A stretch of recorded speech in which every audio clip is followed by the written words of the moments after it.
If you're still struggling with consent, just imagine instead of initiating sex, you're making them a cup of tea. You say, "Hey, would you like a cup of tea?"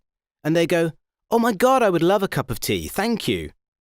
Then you know they want a cup of tea. If you say, "Hey, would you like a cup of tea?" And they're like, I'm not really sure. Then you can make them a cup of tea, or not, but be aware that they might not drink it. And if they don't drink it, then, and this is the important bit, don't make them drink it. Just because you made it doesn't mean you're entitled to watch them drink it. And if they say, "No thank you," then don't make them tea. At all. Just don't make them tea. Don't make them drink tea, don't get annoyed at them for not wanting tea. They just don't want tea, okay? They might say, "Yes please, that's kind of you." And then when the tea arrives, they actually don't want the tea at all.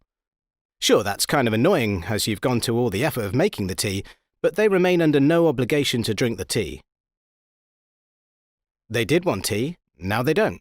Some people change their mind in the time it takes to boil the kettle, brew the tea, and add the milk.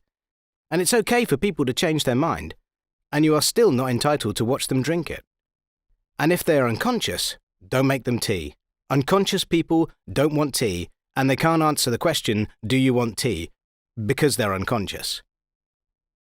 Okay, maybe they were conscious when you asked them if they wanted tea, and they said yes, but in the time it took you to boil the kettle or brew the tea and add the milk, they are now unconscious.